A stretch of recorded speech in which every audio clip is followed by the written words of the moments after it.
Allahumma salli wa sallim wa barik wa an'im ala al-mab'uthi rahmatan lil alamin nabiyyina wa qudwatina wa uswatina Muhammadin ibni Abdillah salawatu rabbina wa salamuhu alaihi wa ala alihi wa azwajihi wa ashabihi wa man tabi'ahum bi ihsan ila yaumiddin, amma ba'd. Bapak Ibu sekalian yang dimuliakan Allah, uhayyikum bi tahiyatil Islam, tahiyat ahlil jannah. Assalamualaikum warahmatullahi wabarakatuh. Kita bersyukur pada Allah Subhanahu wa taala, syukur yang tentu akan membuat kita semakin dekat dengan Allah Azza wa Jalla. Syukur yang menjadi hal kata Rasulullah sallallahu alaihi wasallam, walhamdulillahi tamla'ul mizan. Kata Rasulullah SAW, dan setiap anda, setiap kita mengucapkan kalimat alhamdulillah tamla'ul mizan, maka itu akan memberatkan timbangan kita di akhirat.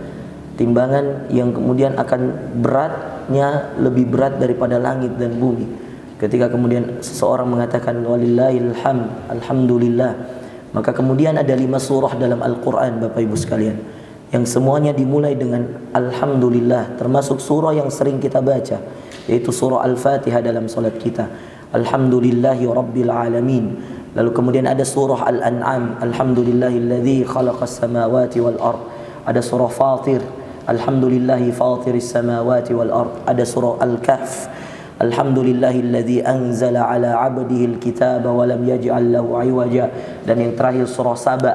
5 surah ini dimulai dengan alhamdulillah. Dan subhanallah, di antara 5 surah itu yang selalu kita kemudian ulang-ulang dalam setiap salat kita, alhamdulillah. Maka kemudian Rasulullah sallallahu alaihi wasallam selalu memulai takbiratul ihramnya ketika salat dengan alhamdulillahi rabbil alamin. Dan itu kemudian menjadi bukti bahwa tidak ada yang paling penting untuk kita perbanyak dalam hidup, Bapak Ibu sekalian, kecuali syukur kita pada Allah. Berkata salah seorang ulama, berkata mereka, para ulama mengatakan bahwa seandainya anda diberikan waktu untuk hidup singkat, lalu anda diberikan waktu untuk berdoa singkat, maka berdoalah pada Allah agar engkau dapat memenuhi semua kesyukuranmu terhadap nikmat-nikmatnya. Seandainya, Bapak Ibu, saya ulang perkataan ulama ini, seandainya waktu kita hidup singkat dan seandainya doa itu diberikan singkat, maka kata para ulama, berdoa saja sama Allah agar semua nikmat Allah itu engkau mampu syukuri dan mampu engkau gunakan dalam amalan saleh. Subhanallah. Andaikan kemudian kita diberikan waktu hidup yang sangat singkat, kita disuruh hanya untuk itu saja. Karena kenapa, Bapak Ibu sekalian? Seandainya semua nikmat ini mampu kita syukuri saja, itu sudah akan memasukkan kita ke dalam surga Allah Azza wa Jalla. Makanya kemudian ayat yang paling banyak diulang dalam Quran, Pak, itu Ar-Rahman. Sampai kemudian dalam surah Ar-Rahman itu Allah ulang bukan 1 kali, bukan 2 kali, bukan 3 kali, Bapak Ibu sekalian. Allah ulang sampai 31 kali. Ini ayat yang terbanyak dalam Quran. Lalu kemudian ayat yang kedua yang terbanyak dalam Al-Quran itu Al-Mursalat. Firman Allah, wailu yauma idzil lil mukadzibin. Coba lihat uniknya 2 ayat ini. Ayat pertama yang paling banyak diulang Ar-Rahman, fabi ayyi ala'i rabbikuma tukadziban, 31 kali, Pak. Itu tentang orang yang kufur nikmat. Lalu yang kedua Al-Mursalat, wailu yauma idzil lil mukadzibin. Ayat kedua yang paling banyak diulang dalam Quran, 10 kali jumlahnya, Pak. Ini surah terakhir dalam juz ke-29, Al-Mursalat. Sebelum anda masuk ke An-Naba, itu ada Al-Mursalat namanya. Itu kata Allah, wailu yauma idzil lil mukadzibin, agar kita tahu bahwa inilah ayat yang paling banyak diulang Allah 10 kali. Kata Allah, wailun, celakalah, yauma idzin, hari kiamat nanti, lil mukadzibin, bagi orang-orang yang mendustakan nikmat Allah. Coba bayangkan, 2 ayat terbanyak diulang dalam Quran, semuanya tentang pendustaan nikmat, kufur nikmat, Bapak Ibu sekalian. Makanya berkata para ulama, di antara hukuman yang paling berat yang Allah berikan pada manusia, dicabutnya kenikmatan beribadah karena kufurnya terhadap nikmat. Kita sadar tidak, Bapak Ibu sekalian, tahun lalu kita belum bisa untuk kemudian sholat subuh berjamaah seperti ini, Pak. Ramadan tahun lalu, Idul Fitri tahun lalu kita di rumah, Pak. Subhanallah, tahun lalu kita belum bisa ceramah tarawih, Bapak Ibu sekalian. Tahun lalu saya tidak ceramah tarawih satupun, Pak. Tidak ceramah subuh tak satupun. Itikaf tidak bisa, Pak. Subhanallah. Merapatkan shaf tidak bisa. Makanya kemudian saya sering nangis kalau kemudian bisa mengimami subuh, bisa mengimami tarawih. Ingat tahun lalu, Pak. Mau saja ke masjid, subhanallah. Itu besar sekali. Ini Anda tahu nggak? Ini kita dihukum Allah hukuman terberat. Kata Syekh kami di Sudan, Pak. Ketika kemudian kami bermajlis dengan Syekh Amin Al-Hajj, beliau mengatakan di antara hukuman yang paling berat, yang susah sekali kita tolak dan membuat kita gelisah, resah terus menerus, bukan hukuman ketika Allah berikan ujian pada kita, bukan hukuman ketika Allah berikan musibah, tapi kalau Allah sudah larang kalian melakukan ibadah untuk mendekatkan diri pada Allah, itulah hukuman terberat, Bapak Ibu sekalian. Anda dilarang sholat berjamaah ke masjid karena COVID, Pak. Siapa yang bikin COVID? Allah, Pak. Bayangkan, kita dilarang. Dosa siapa ini, Bapak Ibu sekalian? Bayangkan untuk salaman yang sunnah. Kata Rasulullah, tasafahu yadhabil gil. Salamanlah kalian, maka dengan salaman itu hilang dengki-dengki, dendam-dendam dalam hati kalian. Tasafahu, ini hadis, Pak. Bersalamanlah kalian. Ini sunnah, ini salaman, Pak. Yadhabil gil.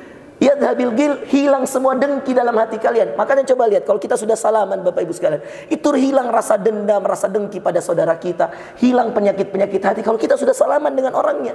Tapi coba Bapak Ibu sekalian, ini sunnah hilang di tengah COVID, Pak. Hampir 2 tahun kita tidak mau berpegangan tangan, Pak.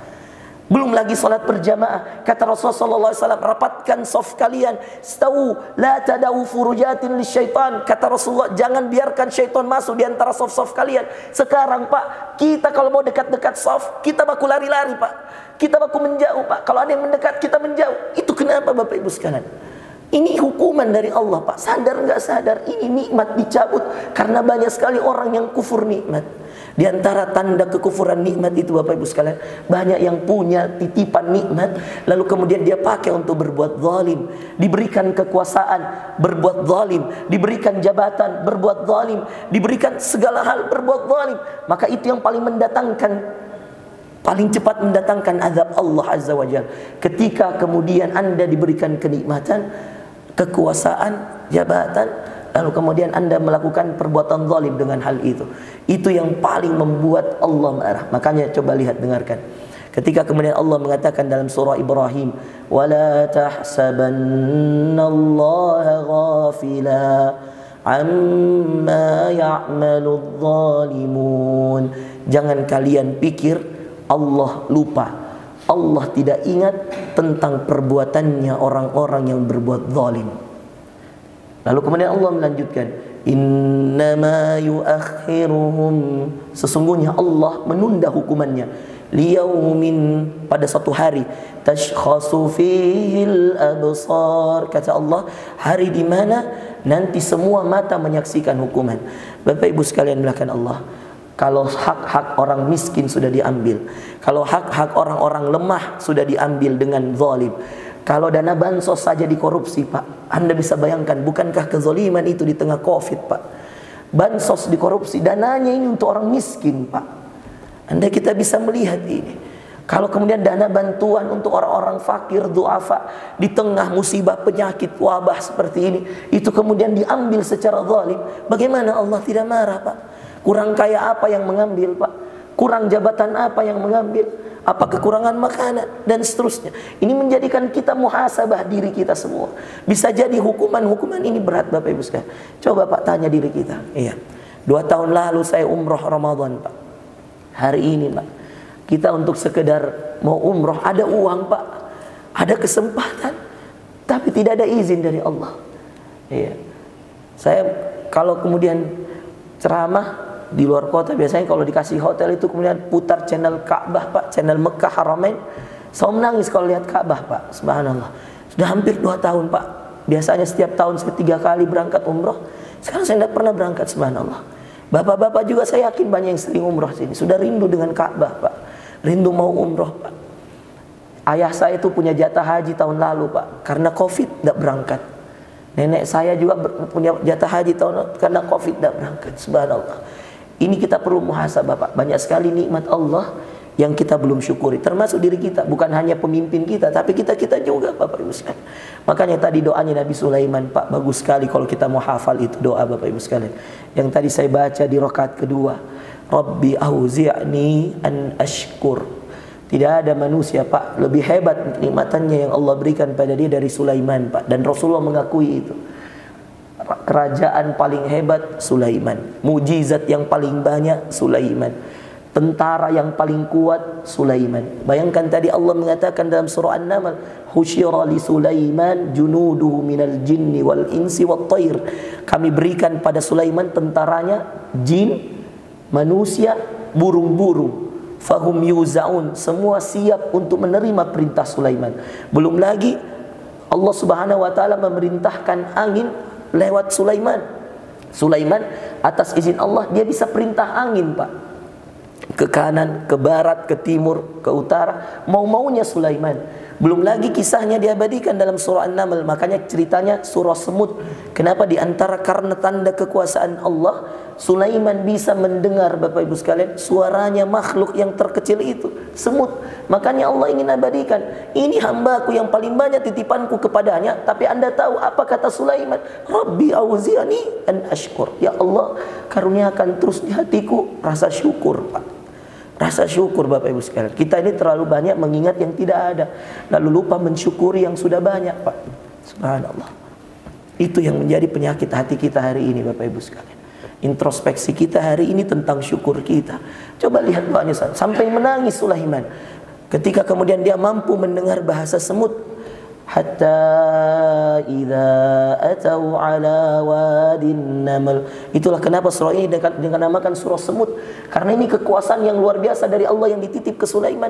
Sampai Sulaiman dan pasukannya hampir-hampir masuk ke terowongan yang dimana di situ kandang-kandangnya, markas-markasnya semut, kata Allah.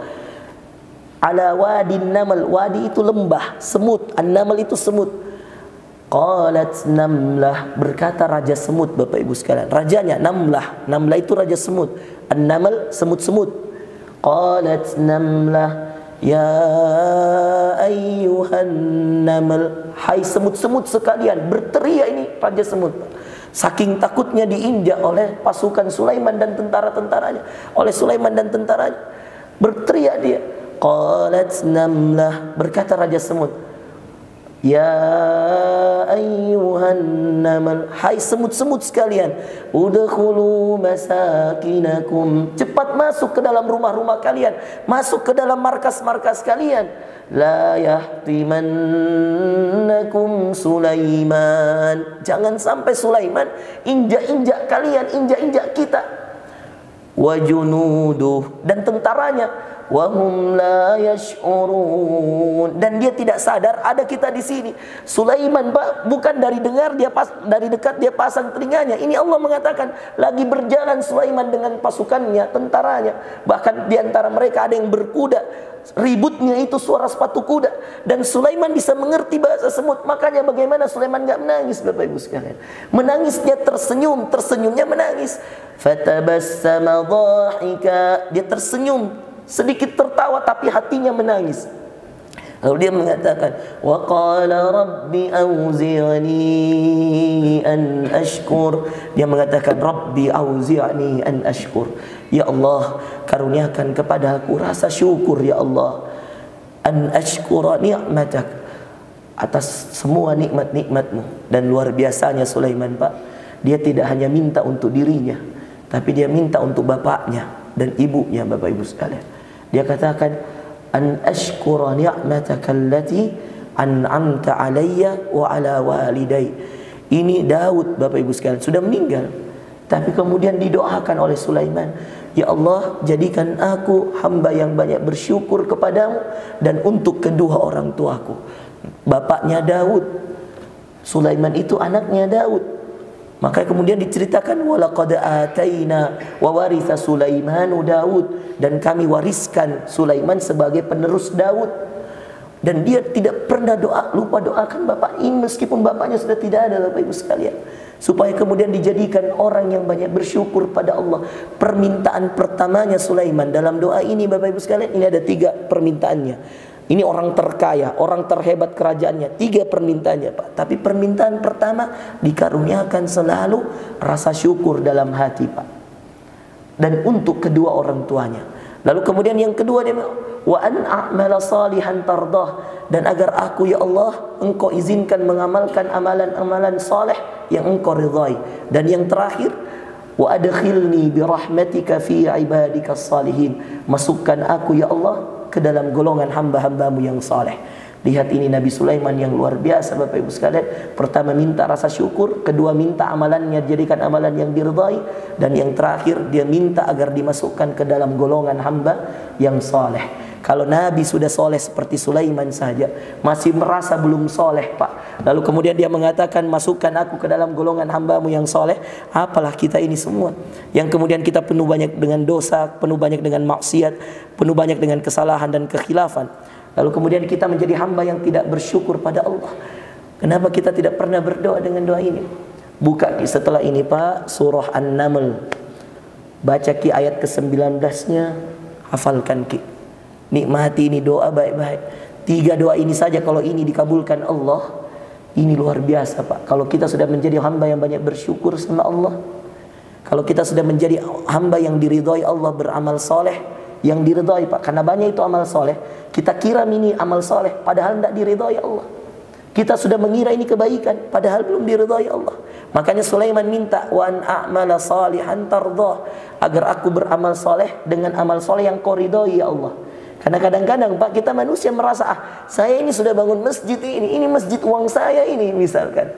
Kita sudah merasa itu, ternyata 1 butir pahala pun tidak masuk di surga. Kenapa? Karena ada sombong, ada riya. Kadang-kadang begitu Pak. Makanya Sulaiman mengatakan wa an a'mala salihan tardah, dan agar aku beramal soleh dengan amal soleh yang engkau ridhai. Lalu kemudian yang ketiga wa adkhilni bi rahmatik, masukkan aku ya Allah dengan rahmatmu fi ibadikas salihin, ke dalam golongan hamba-hambamu yang saleh.